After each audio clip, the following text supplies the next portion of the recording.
नमस्कार. आज आपण चौरसाची सर्व सूत्रे पाहणार आहोत, स्क्वेअर फॉर्म्युलाज. तर हा आहे आपला चौरस ए बी सी डी.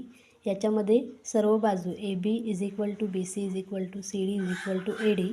त्यानंतर हे जे सर्व अँगल्स आहेत म्हणजे कोन चौरसाचे ते सुद्धा सर्व समान असतात. म्हणजेच angle A is equal to angle B is equal to angle C is equal to angle D is equal to 90 degrees. हे सर्व कसे असतात तर 90 अंशाचे असतात. त्यानंतर त्यांची आपण जी सूत्र आहेत चौरसाची ती सर्व सूत्र यामध्ये पाहणार आहोत. त्यामध्ये परिमितीचं सूत्र म्हणजे पेरिमीटरचा फॉर्म्युला आहे 4 गुणिले बाजू.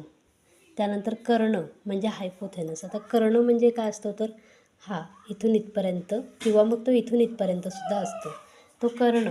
तर कर्ण म्हणजे हायपोथेनस कसा असतो तो काढायचा असेल तर फॉर्म्युला काय तर वर्गमुळात 2 गुणिले बाजू. हा फॉर्म्युला लक्षात ठेवा, इम्पॉर्टंट आहे. त्यानंतर क्षेत्रफळ जर का एरिया काढायचा असेल तर त्याचा फॉर्म्युला आहे बाजूचा वर्ग.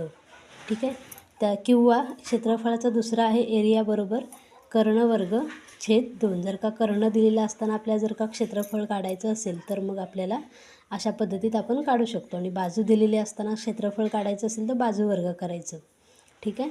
अशा प्रकारे तुम्ही या फॉर्म्युल्याचं एक स्क्रीनशॉट घेऊन ठेवा.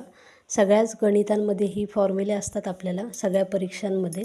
आणि अशा माहितीपूर्ण व्हिडिओसाठी या चॅनलला लाईक, शेअर आणि सबस्क्राईब करून ठेवा. ठीक आहे. थँक्यू.